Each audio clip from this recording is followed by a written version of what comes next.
Assalamualaikum warahmatullahi wabarakatuh. Om Swastiastu, Namo Buddhaya, salam kebajikan buat kita semua.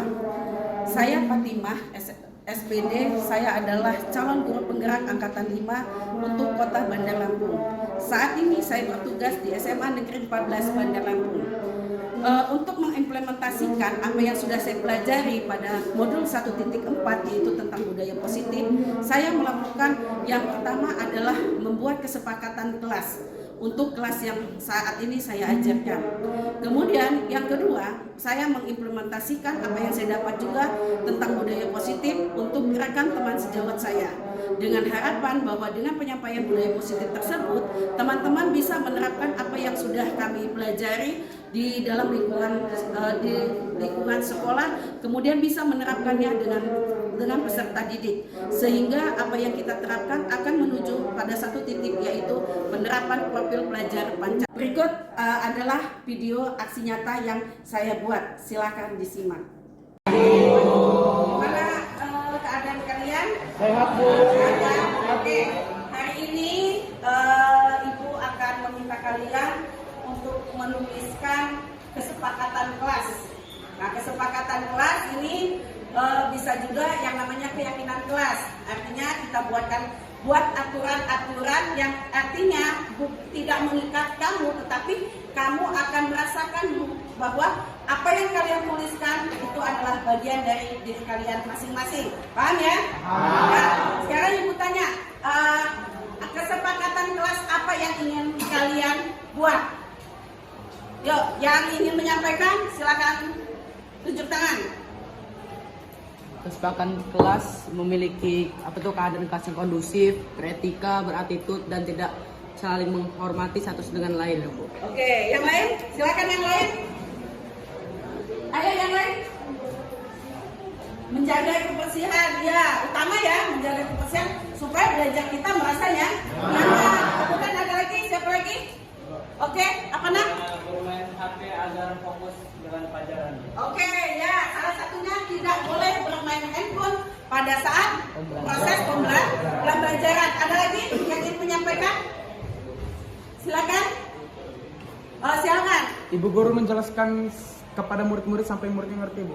Oh ya, oke. Jadi artinya apabila kalian mengalami kesulitan pada saat saya menerangkan, Ya, Bu. saya akan memberikan waktu kepada kalian untuk bertanya. Apabila penjelasan saya masih kurang jelas, silakan ditanyakan kembali, nanti akan saya ulang kembali penjelasannya ya. Ya, Bu. Seperti itu ya, kesepakatannya ya. Oke, Bu. Ada lagi? Ada lagi yang ingin mengungkapkan? Cukup? Cukup, oke. Ini Ibu siapkan sticky note. Silakan kalian tulis kesepakatan kelas yang ingin kalian tuliskan. Kemudian setelah itu kita akan tempelkan sticky note ini di papan tulis. Nanti ada beberapa yang akan kita bacakan. Kita bacakan istilahnya, nanti akan kita pisahkan secara global ya. Artinya kalau banyak yang menulis saling menghargai satu sama lainnya, kemudian saling menghargai satu sama lainnya, nanti kita kelompokkan jadi satu. Jadi nanti kesepakatan kelas itu akan kita tulis, akan kita susun menjadi satu kesatuan yang dibuat oleh satu kelas ya. Artinya kalian ini adalah rekan belajar dalam satu kelas ya. Oke, Ibu bagikan sticky note, silakan kalian tuliskan.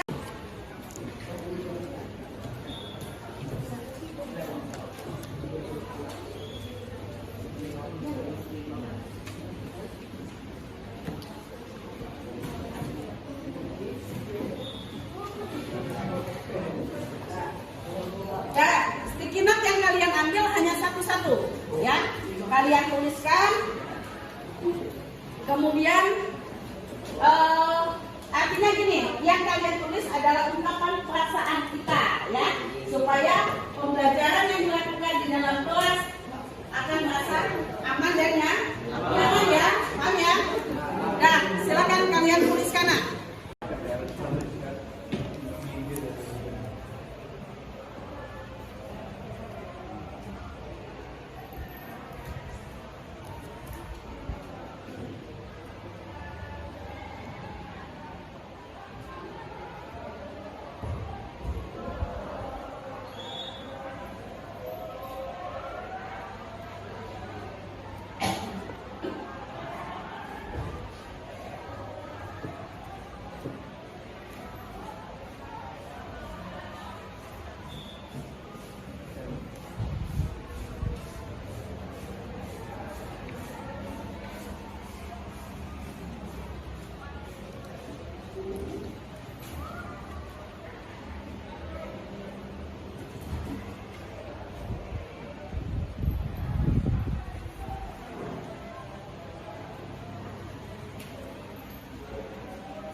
Nah, artinya itu yang ada berdasarkan keinginan kalian masing-masing ya. Saya meminta untuk beberapa siswa membacakan kesepakatan kelas yang dituliskan. Nah, silakan untuk mengacungkan tangan dan dibacakan. Oke, silakan. Membangun suasana kelas di dalam pembelajaran menjadi kompetitif, saling menghargai, menghormati, menjaga sopan santun, aktif di dalam kelas, serta siswa diberikan kesempatan di dalam memberikan pendapat dan latihan soal setiap materi baru agar siswa lebih menguasai materi tersebut. Oke, itu ya yang pertama ya. Terus yang kedua, ayo silakan. Yang kedua, Saya Bu. silakan dibacakan. Yang pertama membudayakan perilaku sopan, beretika dan saling menghargai satu dengan lain. Yang kedua membudayakan bertanya apabila kurang mengerti dalam proses pembelajaran matematika. Oke, bagus ya. Artinya itu yang ibu inginkan, bahwa kalian memiliki keberanian untuk bertanya, nggak usah takut. Ya, kalau kita diam, kan ada dua kemungkinan, bisa atau tidak bisa. Lebih baik kita bertanya supaya kita lebih paham dengan apa yang dijelaskan materi tadi ya. Paham ya? Oke, bagus ya Nak ya. Kemudian siapa lagi? Ayo, silakan membacakan. Ayo, silakan. Saya ingin kelas kondusif, tidak ribut dan fokus ke pelajaran sehingga pelajaran jadi mudah dimengerti dan tidak terganggu. Oke, sama ya. Ya intinya seperti itu ya. Menginginkan suasana kelas yang nyaman, yang aman ya. Kondusif artinya kan nyaman, aman, tanpa ada gangguan pada saat belajar. Ayo yang lain, silakan. Selama proses pembelajaran, kelas harus kondusif dan bersih agar proses pembelajaran terlaksana dengan nyaman. Guru pun harus menjelaskan materi pembelajaran kepada murid-murid dengan tegas dan lugas sampai murid-murid tersebut paham ke akar-akarnya, dan murid pun tidak boleh bermain HP saat jam pembelajaran berlangsung supaya tidak mengganggu konsentrasi saat belajar. Oke, itu ya. Memang intinya seperti itu Nak. Artinya sama ya. Tadi sudah diungkapkan bahwa ingin menciptakan suasana belajar yang nyaman. Nyaman artinya tidak bermain handphone pada saat kita belajar. Suasana kelas bersih, kan bersih dulu intinya ya. Bersih, begitu kita belajar nyaman, bersih. Kemudian pada saat guru menjelaskan tidak tahu tetap harus bertanya, jangan diam ya. Ya, ayo siapa lagi? Silakan. Silakan. Menjaga kebersihan dan Siapa lagi? Silakan. Silakan. menjaga kebersihan dan kerapian kelas pada saat jam pelajaran berlangsung. Oke, tetap ya intinya semua sama. Ingin menjaga kebersihan kelas ya selama proses belajar berlangsung. Artinya bukan selama proses belajar berlangsung aja Nah ya. Artinya selalu kita upayakan menciptakan suasana yang bersih dan nyaman. Ya, yuk siapa lagi? Silakan. Oke. Memakai seragam sekolah yang benar dan rapi, sopan santun dalam bersikap dan bertutur kata, aktif dalam pembelajaran. Oke, ya, betul ya. Pokoknya selama proses belajar baik dari hari Senin sampai dengan Jumat, kita harus berpakaian sesuai dengan ketentuan yang ada ya. Kemudian menghargai satu sama lainnya, menghormati pendapat. Walaupun pendapat kita bagi kita adalah benar, tetapi minimal kita mendengarkan pendapat orang lain. Supaya apa Nak? Supaya kalian tidak terjadi sesuatu yang tidak kita inginkan. Artinya bertentangan dengan apa yang sudah kita buat awal kesepakatan ya. Nah, baik, ada lagi yang ingin mengungkapkannya? Sudah? Nah, sekarang kalian tunjukkan hasil karya kalian. Ayo, dan semua. Oke? Dah. Apa yang kalian tuliskan secara bergilir, silakan untuk ditempelkan di papan tulis. Yuk, dimulai dari sini Nak. Dari ujung sini yuk. Satu-satu maju. Ya, oke. Yuk, yang lain. Ayo bangun Nak, Sen. Yuk, langsung bangun semua. Nanti laporan ini langsung bangun semua ya. Jadi nggak tabrakan jalannya ya. Ayo, bangun.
stempelkan.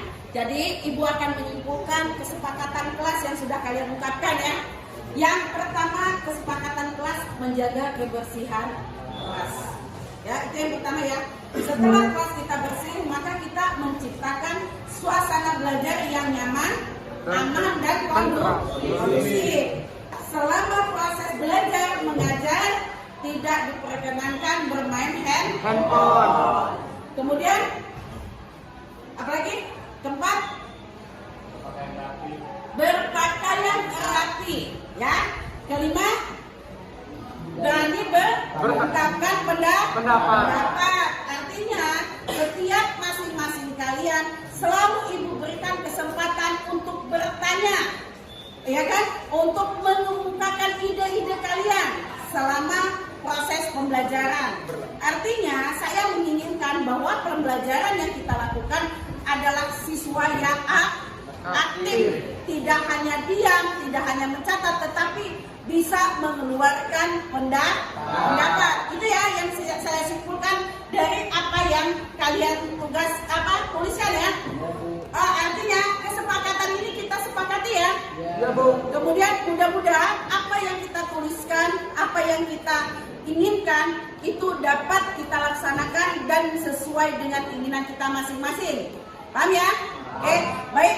Untuk kesepakatan kelas kali ini Ibu cukupkan sekian. Mudah-mudahan kita semua akan diberikan kemudahan dalam melaksanakan semua aktivitas kita untuk hari ini sampai dengan hari-hari berikutnya. Baik, Ibu akhiri. Selamat pagi.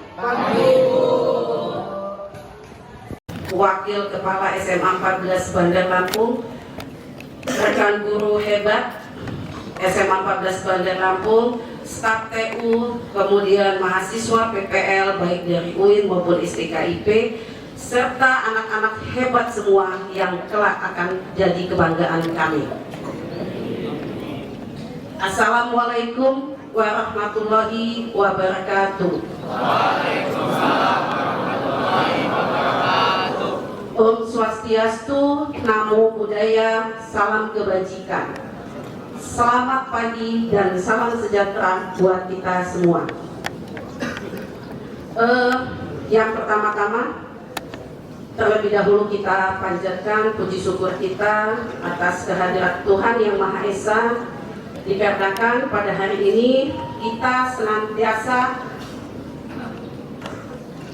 diberikan kesehatan sehingga kita bisa melaksanakan aktivitas kita pagi ini dalam kondisi yang sehat. Baik, untuk upacara kali ini saya ucapkan terima kasih. Yang Ibu akan sampaikan di sini tidak banyak ya Nak ya. Ibu akan menyampaikan budaya positif. Ya, apa aja budaya positif itu Nak? Budaya positif itu dikenal dengan namanya disiplin positif. Termasuk diantaranya adalah yang pertama, datang tidak terlambat ke sekolah. Karena untuk menghindari keterlambatan tersebut, bagaimana caranya? Kita datang lebih pagi lagi. Dari rumah saya yakin dan percaya kalian pasti datang berangkatnya pagi-pagi. Tetapi ada beberapa siswa yang masih mampir. Saya seringkali melihat di depan SD 2 itu anak sibuk ngepul, ya, itu bukan budaya positif. Kemudian samping masjid, ya, itu kumpul-kumpul dulu, sibuk apa? Ngepul lagi. Kapan kita bisa menjadikan diri kita menjadi yang melakukan hal yang positif kalau masih seperti itu? Pasti terlambat ke sekolah. Tuh. Kemudian disiplin yang kedua yaitu cara berpakaian. Cara berpakaian bukan hanya dari pakaian aja ya, tetapi dari atas kita, dari rambut kita, baju dan atribut yang kita pakai sampai dengan sepatu yang kita pakai. Karena alangkah banyaknya anak kita yang masih menggunakan sandal jepit. Alasannya apa? Nanti siap-siap Bu mau sholat. padahal belum waktunya sholat. Kemudian yang ketiga, disiplin apa lagi? Melaksanakan kewajiban apa nak? Beragama, yaitu apa? Sholat. Nggak usah lagi sholat di apa? Digiring lagi, nggak usah. Sholat adalah yang pertama kewajiban kamu sebagai umat beragama. Yang kedua, kebutuhan kita. Yang ketiga apa lagi? Hak kamu untuk melaksanakan. Karena di 14 tidak yang namanya tidak boleh melaksanakan sholat, tidak ada. Tetapi kamu diberikan kebebasan untuk melaksanakannya, melaksanakan ibadahmu. Jadi nggak usah lagi ya Naya. Bagaimana caranya mendisiplinkan? Disiplin dimulai dari diri kita masing-masing. Gak usah lagi dipanggil, gak usah lagi dikejar, tapi kamu udah tahu kewajibanmu. Oh iya ya, sholat adalah kewajiban saya, kebutuhan saya, dan hak saya. Paham ya? Jadi ingat, gak usah lagi diapain nak? Digiring lagi, sudah kewajiban kamu. Ya, ingat. Disiplin kalau tidak dimulai dari sekarang, kapan lagi kita mulai disiplinnya? Kemudian apa lagi? Disiplin pada saat kita membersihkan kelas atau membuang sampah. Boleh tidak kamu dari kantin bawa makanan ke kelas menggunakan plastik? Boleh ya, sangat diizinkan. Tetapi diingat nak, sampah yang kita bawa harus dibuang di kotak sampah, bukan di gazebo yang sudah disiapkan sekolah. Bukan, itu bukan tempat sampah. Itu tempat kita bersedekah, terus tempat kita apa? Santai ya kan? Itu gazebo gunanya, bukan tempat sepilan sampah-sampah kalian. Kamu bisa membantu sekolah membuang sampah pada tempatnya, bisa nggak? Siap? Ya, mulai hari ini janji kalian saya pegang. Oke? Kemudian apa lagi? Budaya kalian. Yang terakhir adalah budaya positif, yaitu mengumpulkan tugas tepat waktu. Ya, jadi nggak perlu lagi itu tagihanmu. Ya, ini nanti akan diadakan pertengahan bulan September. Itu kalian akan melaksanakan ujian tengah semester. Sudah tahu kalian kewajibanmu apa? Laksanakan kewajiban itu. Tagihan-tagihan yang belum selesai wajib diselesaikan. Ya, jadi nggak usah lagi kita melaksanakan segala sesuatu dengan paksaan. Disiplin itu adalah bukan hukuman, ya, tetapi disiplin itu adalah melakukan hal-hal yang menghasilkan kebaikan buat diri kita sendiri. Paham ya? Ingat, yang pertama apa Ibu sampaikan tadi, disiplin.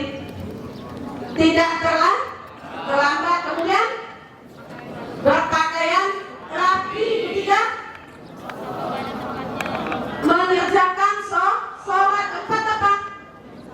Membuang sampah pada tempatnya.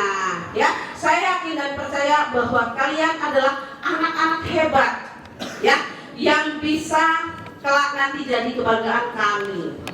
Ya, berikan contoh yang terbaik mulai dari diri kita. Kalau ada temanmu yang masih melakukan hal-hal yang tidak baik, maka perlu kita ingatkan, ya kan?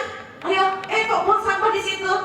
Pungut lagi, ayo buanglah di kotak sampah. Kemudian, apabila kalian melihat sampah, baik kalian sedang jalan ataupun kalian sedang duduk, jangan segan-segan mengambil sampah itu. Ya, karena disiplin itu banyak tempatnya dan bisa dilakukan kapan saja. Paham ya?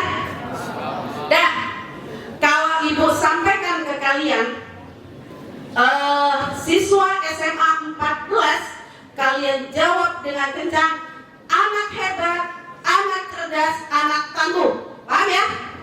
Paham ya? Siap? Dah. Siswa SMA 4 benahi yang tidak baik menjadi baik. Mulai dari sekarang ya. Jadi ingat semua ya, kapan lagi kita memulai kalau tidak sekarang. Baik ya. Demikian itu yang bisa saya sampaikan. Mudah-mudahan apa yang Ibu sampaikan bisa kalian simak, kemudian kalian terapkan dalam kehidupan sehari-hari. Baik, Ibu akhiri. Wassalamualaikum warahmatullahi wabarakatuh. Waalaikumsalam warahmatullahi wabarakatuh. Kok tidak terdengar ya? Ya, jangan Pak. Mudah-mudahan ini adalah doa kita bersama. Ya, oke? Yuk, siap-siap. Siswa SMA 14 Bandar Lampung. Oke, mudah-mudahan apa yang kalian ucapkan Ibu berbakti bagi negeri, tunjuklah martabat negara kita. Kami pelajar SMA 14 di bumi sanggup anjuran. Majulah selalu biar belajar demi cita-cita masa depan. Tunjukkanlah daya kreasimu dan tingkatkanlah prestasimu. Ciptakan insan cendekia untuk menggapai harapan daya pendidikan kita. Di sini saya akan menyampaikan tentang budaya positif, tapi sebelumnya saya ucapkan terima kasih atas kehadiran teman-teman semua ya. Assalamualaikum warahmatullahi wabarakatuh. Om Swastiastu, Namo Buddhaya, salam kebaikan. Baik teman-teman semua, rekan guru. Di sini saya akan menyampaikan tentang budaya positif. Nah, budaya positif ini merupakan salah satu tugas aksi nyata yang harus kami lakukan untuk pembelajaran berikutnya. Budaya positif itu diantaranya adalah yang pertama disiplin positif, yang kedua disiplin dan hukuman, ketiga kesepakatan kelas, keempat adalah 5 posisi kontrol, dan kelima adalah segitiga restitusi. Semua ini akan saya jabarkan satu persatu sesuai dengan urutannya. Yang pertama itu adalah disiplin positif. Apa kriterianya disiplin positif itu? Karena selama ini kita selalu mengakukan bahwa kamu harus disiplin, gitu ya, menyampaikan ke anak. Tetapi kita terkadang tidak tahu arti disiplin itu apa. Nah, sekarang saya jabarkan bahwa disiplin positif adalah sebuah pendekatan yang dirancang untuk mengembangkan murid menjadi pribadi dan anggota dari komunitas yang bertanggung jawab penuh, kemudian penuh hormat dan kritis. Artinya itu disiplin. Berarti kita itu mengembangkan anak kita yang tadinya tidak memiliki disiplin yang positif, artinya kita arahkan mereka ke yang lebih baik lagi.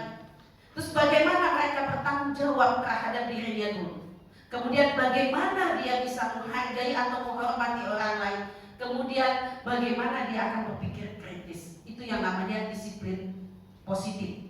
Kemudian apa tujuannya? Tujuan dari disiplin positif yaitu membangun kekuatan peserta didik daripada kita mengkritik kelemahannya. Kemudian kita menggunakan kekuatan positif tersebut untuk mempromosikan perilakunya yang baik. Artinya seperti ini.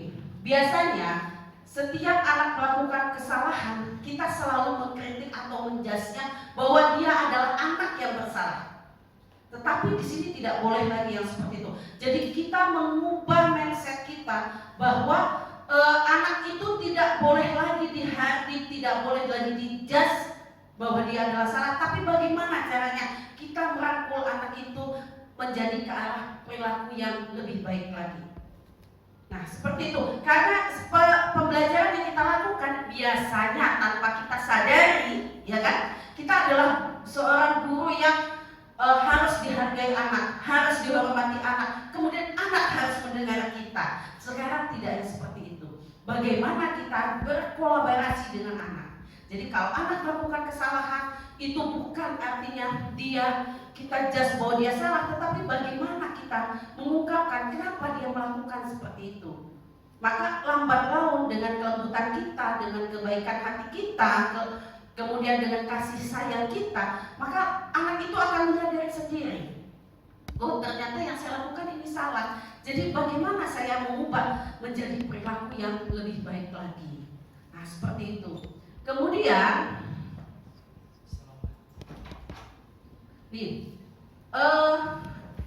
kriteria utama disiplin positif.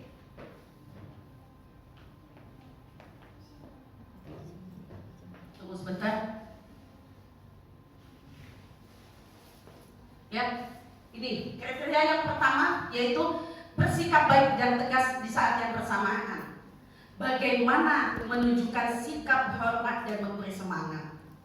Bukan artinya anak itu kita giring bagaimana dia bisa menghargai. Jangan menghargai kita dulu, tetapi bagaimana dia menghargai dirinya dulu. Kemudian bagaimana dia memotivasi dirinya sendiri.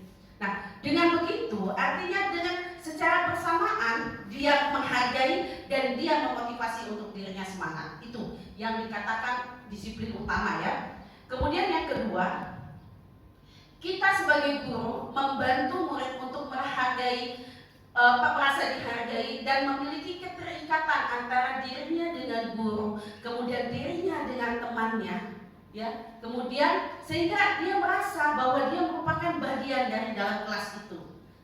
Nah, kita sebagai seorang guru, kalau kita tidak bisa memiliki keterikatan kita dengan anak, saya rasa kita sulit. Karena apa? Karena anak tersebut akan jauh dari kita, tidak mendekat ke kita. Kita memberikan materi pun karena anak itu merasa tidak ada terikatan dengan kita, maka dia akan biasa aja dan tidak akan merespon apa yang kita sampaikan. Begitu juga apabila anak tersebut tidak terikat dengan teman-temannya, maka anak tersebut merasa menyendiri. Karena apa? Karena tidak ada temannya satupun yang mau mendekati dia. Makanya kita sebagai guru berusaha bagaimana kita menghargai anak, bagaimana kita mengikat keterikatan kita dengan anak. Baik. Kemudian saya akan menjelaskan lagi apa sih disiplin positif itu. Disiplin positif itu ada beberapa. Yang pertama, solusi jangka panjang yang mengembangkan disiplin dan diri peserta didik. Kedua, komunikasi yang jelas dan konsisten. Yang ketiga, penguatan harapan, aturan, dan batasan Anda secara konsisten didasarkan pada mengenal peserta didik dan bersikap adil. Kemudian, membangun hubungan yang saling menghormati dengan peserta didik. Mengajar peserta didik keterampilan seumur hidup dan menumbuhkan kecintaan mereka belajar. Dan yang terakhir adalah mengajar sopan santun tanpa kekerasan, empati, harga diri dan rasa hormat untuk orang lain dan hak-hak mereka. Jadi untuk beberapa penjelasan tentang disiplin positif itu harus kita jalani. Ya, kita harus memberikan solusi panjang. Artinya gini, yang seperti saya contohkan tadi, anak tidak membuat tugas kemudian kita hukuman itu anak jangka pendek, tetapi akibatnya adalah jangka panjang. Jadi kita menghilangkan yang bentuk hukuman seperti itu. Jadi anak itu bisa kita tanyakan atau kita menanyakan, identitas. Identitas itu bukan menanyakan nama dan lain sebagainya ya, tetapi kita akan menanyakan menstabilkan identitas dia. Kita bisa menanyakan dia, kenapa dia tidak membuat tugas. Harus kita dengarkan alasannya. Kan biasanya ada anak yang sepulang sekolah harus membantu orang tua. Kemudian atau dia mengurus adiknya, atau masih banyak pekerjaan yang harus dia selesaikan. Sementara pada waktu dia akan menyelesaikan tugas, itu dia sudah letih dan dia butuh istirahat. Nah, pada saat istirahat dia ketiduran, lupa dengan tugasnya. Ya, daripada dia tidak sekolah, kan gitu kan? Daripada dia tidak sekolah akan rugi untuk dirinya, maka dia sekolah, memberanikan diri. Itu udah termasuk hebat yang seperti itu. Karena apa? Dia sudah siap menanggung resiko apapun. Jadi bagaimana kita memperlakukan anak itu menjadi anak yang tidak mendapat hukuman. Tetapi kebijakan kita adalah bukan berarti kita tidak bersikap adil terhadap teman-temannya, tetapi kita harus mensikapi hal yang seperti ini dengan baik. Kita tanyakan, setelah itu apa? Nanti dia akan menjawab, ya Bu, akan saya selesaikan. Pasti kan begitu kan? Ya Bu, saya akan menyelesaikannya setelah pulang sekolah. Nanti saya, kalau perlu kita tunggu, jangan kita tinggalkan. Kalau kita tunggu, artinya anak itu termotivasi untuk belajar. Ini yang dikatakan bahwa peserta didik keterampilan yang seumur hidup untuk menimpahkan kecintaan mereka belajar. Itu sulit loh menumbuhkan bagaimana mereka mau belajar, memotivasi mereka aja kita sulit. Tetapi kalau ada anak, ya Bu, saya akan menyelesaikan tugas saya sepulang sekolah. Saya di sekolahan Bu mengerjakan. Kita tunggu. Bukan berarti kita cari muka dengan teman-teman yang lain, tapi itulah bagaimana kita menghargai anak itu. Karena di situ juga ada ya, bagaimana kita menghargai anak. Loh, ada di situ. Bagaimana? Supaya apa? Anak itu merasa bahwa guru saya aja mau bantu saya, guru saya aja mau menunggui saya. Kenapa saya tidak mau belajar? Kenapa saya tidak mau menyelesaikan tagihan-tagihan?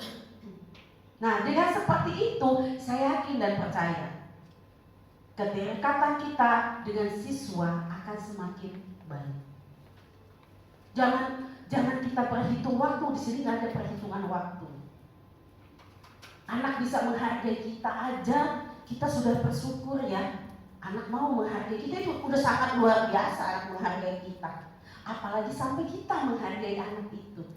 Anak itu minimal sudah punya usaha untuk memperbaiki kesalahannya. Jadi jangan lagi kita pakai marah, nggak ada gunanya kita marah. Yang jelas kepala kita sakit dan nggak ada solusi kan. Nah tuh, nanti anak malah dendam ke kita. Sekarang jangan lagi kita marah. Bagaimana menciptakan pembelajaran itu anak merasa nyaman dan aman pada saat belajar dengan kita. Tuh ya. Kemudian,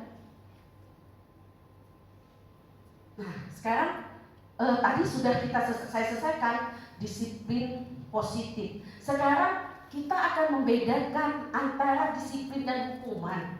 Kadang-kadang kita juga masih bingung ya, apa saya ini mendisiplinkan ya, atau saya ini menghukum ya, gitu kan? Nah lihat nih, kita seringkali memandang bahwa hukuman adalah bentuk yang sama dengan proses pendisiplinan. Kemudian, dan memberikan hukuman sebagai salah satu langkah dalam proses disiplin murid. Padahal disiplin dan hukuman memiliki arti yang berbeda dan memberikan efek yang sangat berbeda dalam pembentukan diri murid. Kadang-kadang kita bangga ya, bisa menghukum anak itu udah luar biasa.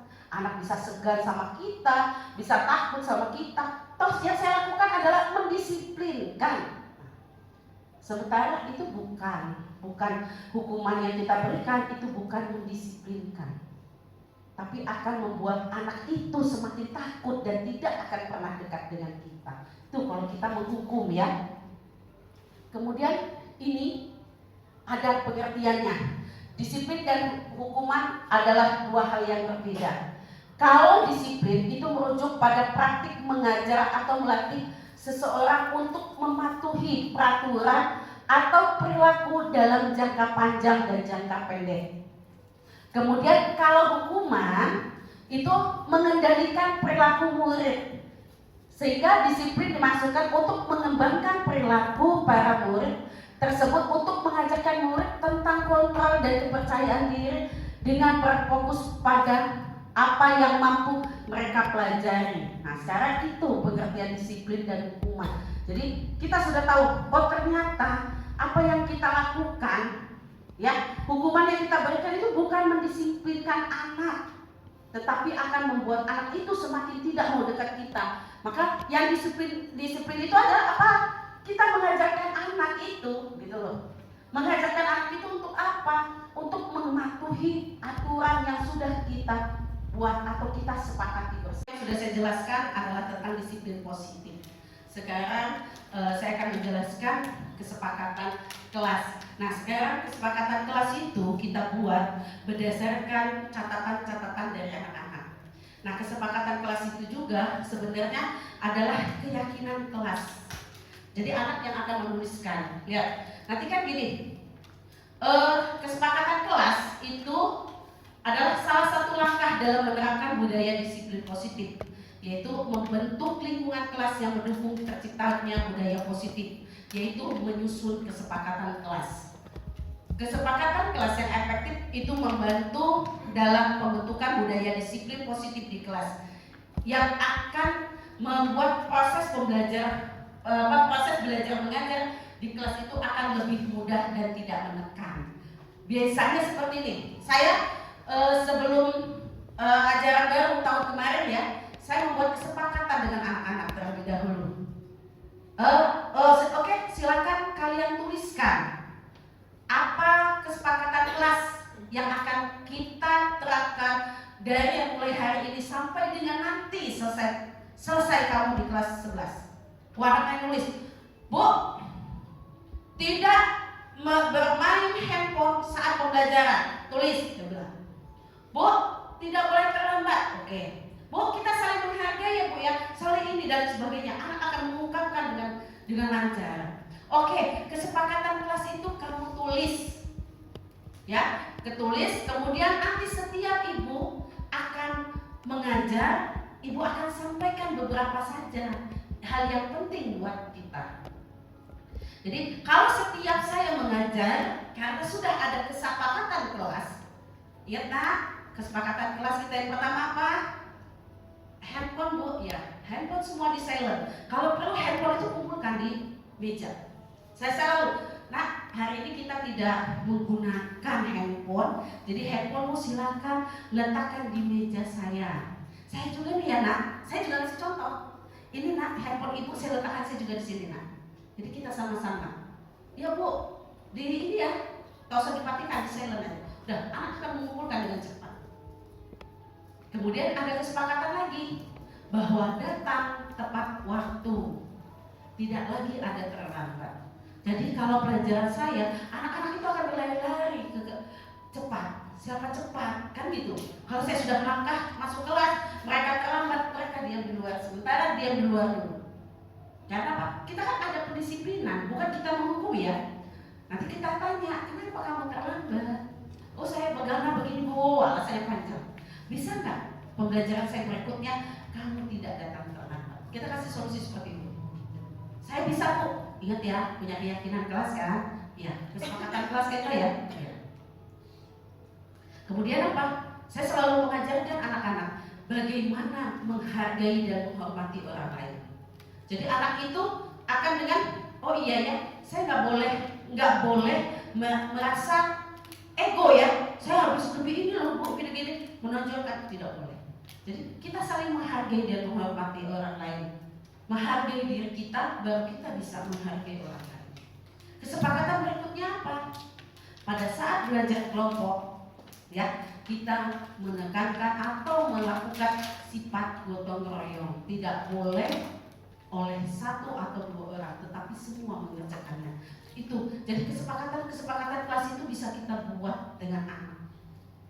Apalagi sekarang ini peserta didik kita luar biasa pintarnya. Ya, Ya, jangan sampai kita sebagai guru itu kalah dengan anak. Karena apa? Jangan sampai bukan berarti kita takut dikalahkan anak, pun jangan. Artinya kita juga memposisikan bahwa kita ya harus bisa mengemong mereka, menghargai mereka. Jangan sampai mereka, wah itu nggak bisa apa-apa. Jangan sampai seperti itu. Bagaimana kita bisa mengatur diri kita menjadi diri yang lebih baik lagi. Kemudian dari kesepakatan kelas kita lanjut kembali. Nah, ini yang penting sekali dalam pembelajaran kita, proses pembelajaran kita. Ada 5 posisi kontrol guru. Yang pertama, apakah kita seorang yang pemarah? Apakah kita sebagai orang yang senang sekali membuat rasa bersalah? Apakah kita bisa dijadikan teman oleh siswa, kan gitu? Tuh. Kemudian apakah kita sebagai pemantau atau pengawas, dan apakah kita bisa menjadi seorang manajer? Jadi itu ada 5 posisi. Kalau saya memilih yang kelima. Karena apa? Saya sebagai manajer. Saya tidak mau sebagai penghukum. Karena apa? Kita penghukum, lihat. Tindakan dilakukan seorang penghukum yaitu memarahi, mengkritik, menyakiti, melakukan tindak kekerasan. Kemudian apa yang perkataan yang sering kita ucapkan, kan? Kalau kamu tahu, gitu, bapakmu, kalau kamu seperti ini, kan? Bagaimana kalau bapak ibu tahu? Gaya kita kan gitu. Jadi kan anak pasti takut kan dengan kita. Kemudian yang akibatnya apa? Murid itu tidak peduli dengan gurunya lagi, atau tugas sekolah yang diberikan masa bodoh amat, katanya. Ya kan? Karena saya sudah biasa dihukum, kan gitu. Saya sudah biasa dimarah. Kemudian apa? Pola perilaku yang seperti itu apa? Perilaku melanggar yang berulang sebagai bentuknya. Pernah kita lihat seperti itu ya? Jadi kita marahin sekali, nggak juga berubah. Marahin terus sampai kita akhirnya apa? Bosan sendiri marahin anak. Karena anak itu akan terus berulang melakukan hal yang sama. Kemudian ada lagi guru kedua, yaitu pembuat rasa bersalah. Yang pertama, mendiamkan siswa. Kalau kalian nggak mau pelajaran saya, silakan kalian belajar sendiri. Gurunya diem aja, nggak ngomong sama sekali. Ya, timbulnya apa? Anak merasa bersalah nggak? Kenapa ya ibu itu ya? Kok ini itu yuk, pusing pikiran kita banyak ya. Nah itu. Kemudian apa perkataan ini? Bapak ibu kecewa sama kalian. Pasti gitu kan? Kemudian akibatnya apa? Murid tidak peduli juga dengan kita. Kan kasihan kitanya ya. Udah nggak kita sebagai pembuat rasa bersalah, akhirnya kita yang merasa bersalah, kan terbalik. Nah seperti itu yang nggak ini kan. Kemudian apa? Kalau anak kita perlakukan supaya dia selalu merasa bersalah sama kita, pola perilakunya akan merasa rendah diri, kurang percaya, terus cemas, terus kemudian khawatir yang berlebihan. Kalau saya melakukan ini nanti saya begini lagi. Nah itu akan terbayang seperti itu. Kemudian dan yang untuk guru 1 dan 2 itu tidak boleh lagi dipakai, karena itu bukan merupakan solusi yang terbaik. Kemudian yang guru ketiga ini teman. Tindakannya membuat pemaklum, jadi dia maklumin semua yang dikerjakan anak ya. Kemudian perkataannya, lakukanlah demi bapak atau ibu, kan gitu. Lakukanlah nak untuk ibu aja, kan gitu. Kan pasti anak itu, oh iya ya bu, gitu kan pasti kan. Nggak akan dia menyambut dengan respon yang baik. Kemudian akibatnya apa? Sama, murid guru juga tidak akan, siswa juga nggak akan peduli, orang dimaklumin terus katanya kan. Saya selalu dimaklumin, jadi buat apa saya menyelesaikan tugasnya, kan gitu. Kemudian pola perilakunya apa? Menjadi lemah. Terus dia cenderung tergantung untuk menunggu kita. Dan ini bukan merupakan solusi yang terbaik. Kemudian ada lagi guru sebagai pemantau atau pengawas. Kemudian dia selalu sibuk mencatat tindakan yang dilakukan anak. Wah, anak ini melakukan ini, besok ini lagi. Dia akan ada catatan-catatan. Kemudian perkataannya apa? Kamu sudah tahu kan aturan sekolah? Seperti itu kan? Pasti akan menjawab yang lain kan? Kemudian akibatnya apa? Murid mempertanyakan konsekuensi dari perbuatan itu apa. Kalau saya melakukan ini, terus konsekuensi saya apa? Katanya kan? Nah itu. Kemudian apa? Pola perilakunya apa? Dia pasti akan berorientasi pada ganjaran atau sogokan. Ganjaran artinya dia akan selalu menerima hukuman. Ganjaran itu hukuman dari perbuatan dia. Kemudian ini guru yang diidam-idamkan anak, yaitu sebagai manajer. Yaitu apa? Guru akan tindakannya bertanya dan membuat kesepakatan. Kemudian perkataannya, apa sebenarnya harapanmu? Andaikan anak itu sudah melakukan kesalahan, dan harapannya apa? Pasti dia, baik Bu, saya akan memperbaiki kesalahan saya. Itu harapannya ya. Kemudian akibatnya apa? Apa yang bisa saya lakukan untuk memperbaikinya? Kan itu. Dia nanti akan mencari solusi dia untuk diri sendiri. Dan dengan seperti itu dia akan mendapat jawabannya. Kemudian pola perilakunya adalah akan dengan cara kita sebagai manajer, maka akan menimbulkan pola disiplin dari diri anak itu sendiri. Nah, dia akan melakukan terapan-terapannya seperti itu. Kemudian ada satu lagi, yaitu segitiga restitusi. Segitiga restitusi ini kaitannya dengan 5 itu ya, posisi kontrol seorang guru. Oke, baik. Tadi sudah saya jelaskan tentang 5 posisi kontrol dan segitiga restitusi. Nah, ini contoh video bagaimana kalau anak kita tidak membuat tugas di rumah. Jadi kita harus mendengarkan alasannya, kemudian memberikan keyakinannya, apa keyakinannya dia belajar dan sebagainya. Silakan dilihat dulu tayangan berikut ya. Nafisa sedang mengerjakan apa, Nak? Nah, ini yang dikatakan menstabilkan identitas. Nafisa tidak mengerjakan matematika. Iya, Bu. Silakan berdiri dulu, Nafisa. Nafisa tidak mengerjakan matematika tidak apa-apa, Nak. Karena ada temanmu juga yang beberapa waktu tidak mengerjakan matematika, ya kan? Iya, Bu.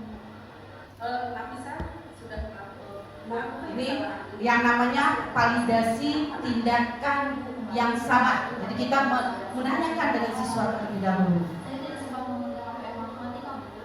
Oh, Bu, berarti Nafisa kelelahan dan tidur ya. Sekarang Bu tanya, apakah Nafisa lebih terlambat ke sekolah, Nak? Iya, Bu. Tapi hari ini saya tidak terlambat datang ke sekolah. Nafisa hari ini sudah melakukan hal yang baik. Ini menanyakan keyakinan terhadap anak. Kesalahannya Nafisa lakukan. Ibu mau tanya, apakah Nafisa melanggar keyakinan atau keyakinan kelas atau tidak? Iya, Bu. Saya melanggar keyakinan kelas. Sekarang Ibu tanya, keyakinan kelas apa yang sudah Nafisa langgar? Saya telah melanggar keyakinan kelas, yaitu sikap bertanggung jawab, Bu. Nah, sekarang Ibu mau tanya, apakah penting sikap tanggung jawab tersebut atau tidak? Sikap tanggung jawab itu sangat penting, Bu. Nah, kalau Nafisa tahu bahwa sikap tanggung jawab itu penting, sekarang apa yang Nafisa akan lakukan untuk memperbaiki kesalahan tersebut? Lain kali saya akan mengerjakan PR jauh-jauh hari sebelum waktu belajar. Oke, baik. Nafisa akan berusaha untuk memperbaikinya ya. Sekarang apabila Nafisa sudah memperbaikinya, Nafisa akan menjadi orang yang seperti apa? Kedepannya saya akan menjadi orang yang lebih baik dan akan lebih bertanggung jawab. Bagus. Artinya Nafisa akan melakukan perbaikannya, kemudian akan memperbaiki semua kesalahan tersebut. Dan sekarang silakan Nafisa dulu, kita lanjutkan pelajaran selanjutnya ya. Ya, Bu. Terima kasih.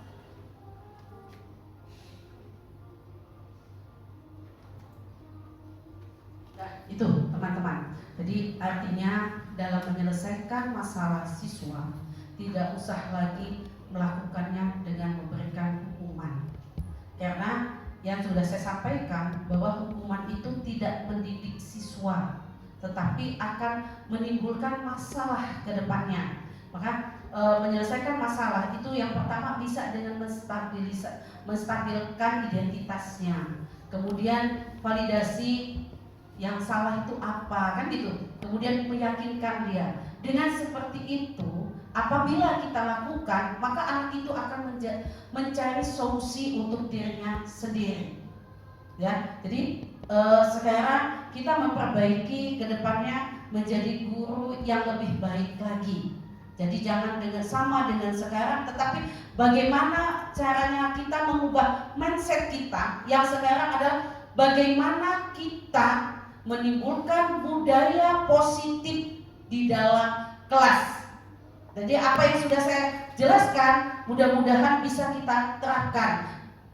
Perlahan-lahan saya yakin dan percaya itu bisa akan terlaksana dengan baik. Baik, itu yang bisa saya sampaikan. Mudah-mudahan akan bisa kita terapkan di dalam kelas. Kemudian saya ucapkan terima kasih semboyan kami ya, guru bergerak maka Indonesia akan maju. Sebelum saya mengakhiri materi hari ini, adakah di antara kalian yang ingin bertanya? Silakan kalau ada yang ingin bertanya. Satu penanya.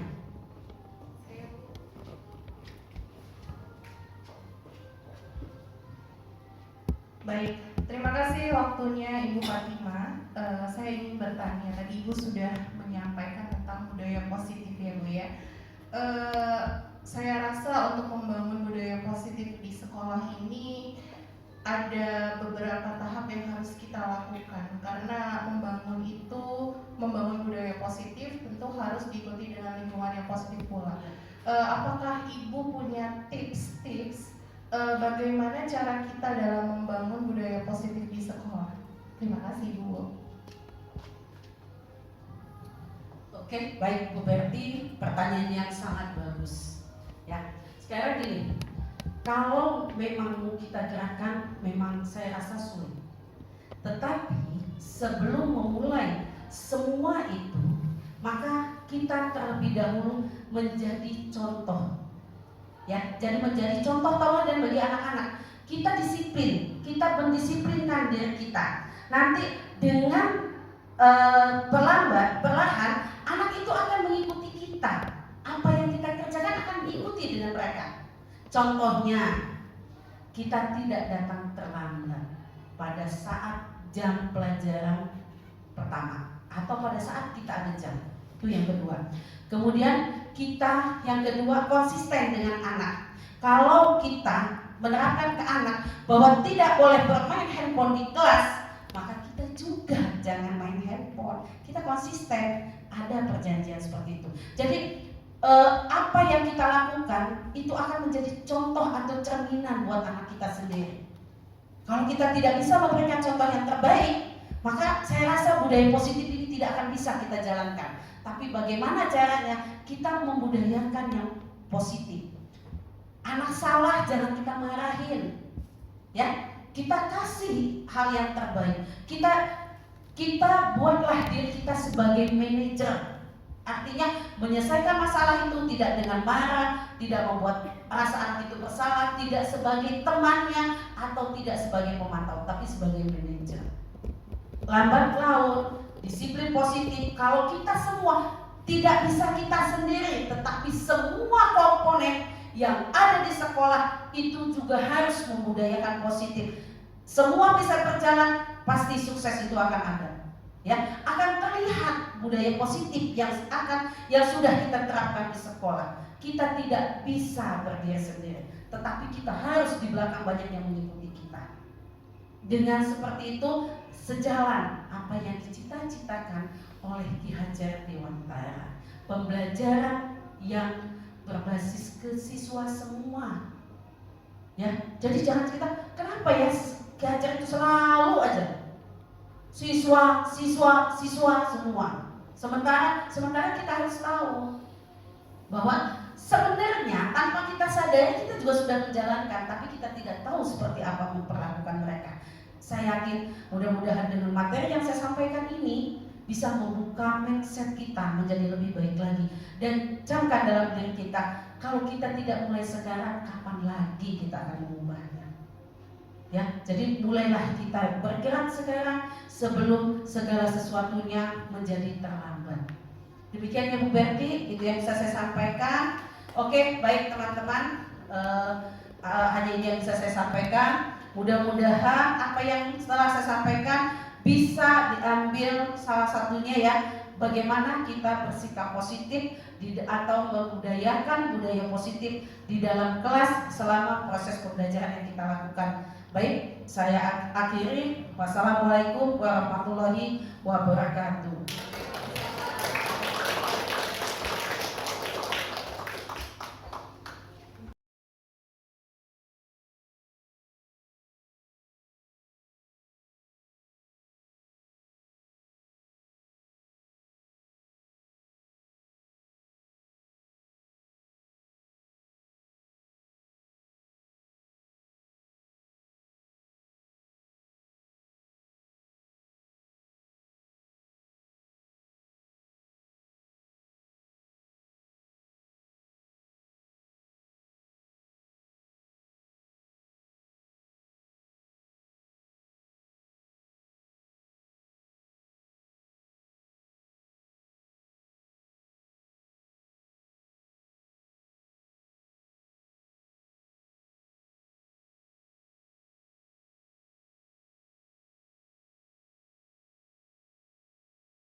Assalamualaikum warahmatullahi wabarakatuh. Saya Kepala SMA Negeri 14 Bandar Lampung, Sekretaris Sarjana Pendidikan Magister Manajemen. Pada kesempatan ini ingin menyampaikan testimoni terhadap CGP saya atas nama Ibu Fatimah dan Ibu Berti. Dalam hal ini yang akan saya sampaikan terkait budaya positif. Kepada guru saya Fatimah dan Ibu Berti, saya sangat mengapresiasi ya apa yang sudah kalian berdua lakukan, mereka berdua lakukan terkait hal budaya positif ini. Karena budaya positif ini sangat membantu dalam kita melaksanakan pendidikan dan pengajaran. Pada kesempatan ini yang akan saya soroti budaya positif terkait masalah perubahan paradigma. Paradigma ini pada titik 5 fungsi kontrol guru dan segitiga restitusi ya. Nah, harapan saya apa yang sudah mereka akan lakukan ini nanti bisa juga dilakukan oleh guru-guru yang lain, karena pada saat ini mereka berdua melaksanakan ini sebagai CGP. Pada akhirnya nanti status C-nya nanti akan hilang menjadi guru penggerak. Dan mereka sudah melakukan ini, sudah mengimplementasikan ya. Mereka sudah mengimplementasikan budaya positif ini di sekolah. Dan harapan saya mereka bisa nanti mengimbaskan kepada guru-guru yang lain yang memang statusnya bukan guru penggerak, karena nanti pada hakikatnya semua nanti akan berstatus penggerak ya. Apalagi sekolah kita SMA Negeri 14 Bandar Lampung di angkatan ketiga itu kemarin sudah keluar SK-nya, kita di apa istilahnya ya, sudah di SK-kan bahwa SMA Negeri 14 Bandar Lampung adalah sekolah penggerak. Sekali lagi saya terima kasih banyak dan saya sangat mengapresiasi apa yang sudah Bu Fatimah dan Bu Berti lakukan, sudah mengimplementasikan budaya positif ini di sekolah, dan mudah-mudahan kepada yang lain nanti juga bisa melaksanakan itu. Terima kasih. Selamat lanjutkan berjuang ya Bu Fatimah dan Bu Berti. Assalamualaikum warahmatullahi wabarakatuh. Demikianlah aksi nyata yang sudah saya buat. Semoga apa yang saya lakukan dapat diterapkan di lingkungan sekolah, terutama SMA 14 Bandar Lampung, dan pelajar-pelajar yang saya bina atau yang saya bimbing saat ini bisa menerapkan budaya positif sehingga akan timbul suatu pembelajaran yang nyaman dan aman. Terima kasih. Wassalamualaikum warahmatullahi wabarakatuh. Om Santi Santi Om.